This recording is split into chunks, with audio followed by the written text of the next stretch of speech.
השבר הסורי-אפריקאי. יש לנו רק מקום אחד בארץ, יש בקניון, שזורם לים התיכון, וזה המקום הזה. עד שנת 1994 הקניון הזה היה אתר טיולים נפלא. יש כאן, לרדת כאן לבריכות יש כאן סולמות ויתדות, יש כאן מקומות שאפשר לרדת רק עם חבלים, וזה טיול נהדר. כל מי שגדל במג'דל כרום למשל, זה היה אתר הטיולים שלו. בחורף הבריכות נפעלות במים, אפשר לקפוץ למים, אתה גם קפצת? הם היו קופצים למים, אני לא הערתי אף פעם, אני רק קיימתי פה והרדתי בזהירות, אבל היו שנים שכשלא היו תקלות בתחנה היינו יכולים לקבל כאן ימים יבשים בלי זרימה.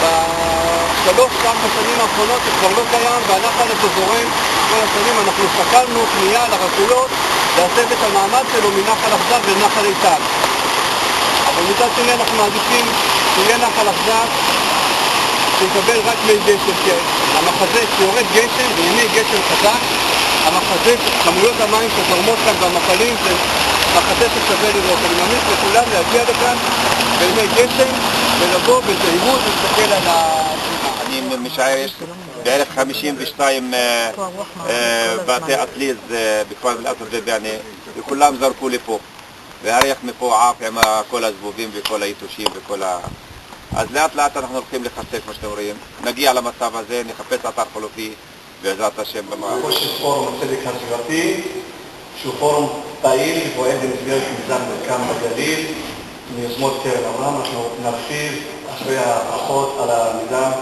אני מאוד מודה לכם על שאתם גם שהשתתפו הבוקר בסיור, ואלה גם שיגיעו תכף נמצאים להשתתף ביום עיון חשוב זה. היום עיון הוא מאוד מעניין וגם במקום. נקודת הזמן הזו שלדעתי נקודה לפני והזדמנות לכולנו, שבה חברו יחד כוחות מהשטח, ראשי רשויות חדשים, סיוע מהכנסת, ואנחנו רוצים בנקודה הזאת לסייע בדרך אחרת, בדרך בונה, שתתן כלים בידי הרשויות קדימה. זו ועדה חדשה בכנסת שהוקמה למעשה לפני שנה. ועדה שיש לה תפקיד מורכב ומסובך, ורשימה מאוד מאוד ארוכה של נושאים ובעיות שהיא מטפלת בהם. עכשיו, אני אומר לכם משהו שצריך לעודד אתכם. ברשימת הבעיות שהוועדה המשותפת מטפלת בהן, הבעיה הזו שאנחנו מדברים עליה היום היא אחת הבעיות הכי פשוטות. וזה צריך לעודד אותה. כי אני מסתכל למשל על רשימת הנושאים שאנחנו דנים בהם בוועדה, על מה שדנו השבוע, ומה שדנו בשבוע שעבר ולפני שבועיים. אלה הם נושאים שקודם כל יש בהם ויכוח מאוד קשה. عملنا نشط بيئي. اليوم قمتم في جولة لبحث المكاره البيئية بعد المظاهرات والنضال الذي تقومون به على وادي القرار أو وادي ما بعرف اسمه جلون. تحكي لنا عن آخر المستجدات على هذا هذا المسح اللي انعمل عن طريق الصقيان بمبادرة صندوق إبراهيم من أخصائيين اللي تبين أن هنالك الكثير من الملوثات البيئية حول التجمعات السكانية العربية، وتم مسحها بطريقة علمية أكاديمية، واللي يتم عرضها اليوم أمام رؤساء المجالس والمختصين والناشطين البيئيين وأمام المختصين اللي في هذا اليوم اللي احنا موجودين فيه. هل ما مدى تطبيق السذاجات اللي اخذتوها من هذا المشروع؟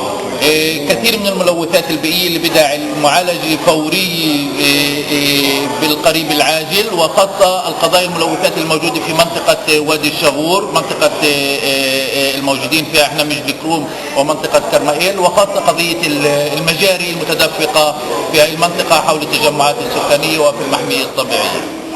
بتقديرك متى ينتهي معالجة الناس من هذه المفروض؟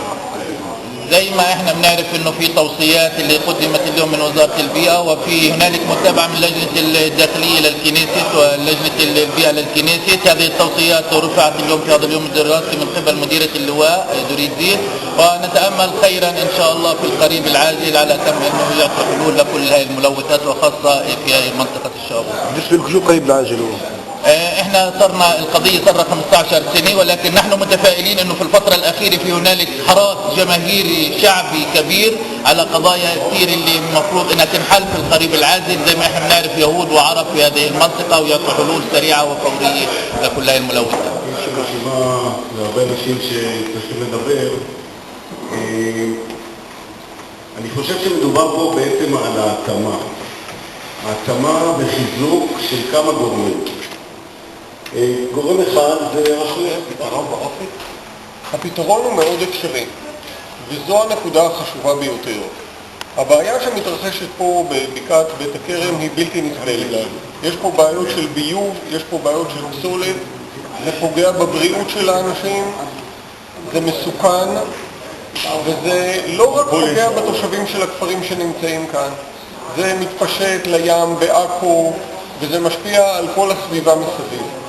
ולכן את הבעיה הזו צריך לפתור, את הבעיה הזו צריך לשנות. מה שחשוב לי לומר הוא שהפתרון הוא אפשרי. אנחנו לא מדברים פה על סכומים דמיוניים של כסף, אנחנו מדברים על סכומים שהם בהחלט אפשריים, אבל צריך לדעת להוציא אותם.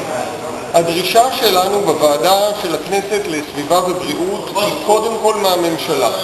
הממשלה לא יכולה לגלגל את כל האחריות לבעיות האלה לרשויות המקומיות פה באזור, שהן בחלקן רשויות שנמצאות במצב כלכלי מאוד קשה, מתקשות אפילו לשלם משכורות לעובדים שלהם, והרשויות האלה לא תוכלנה לטפל בבעיות האלה לבד. לכן אני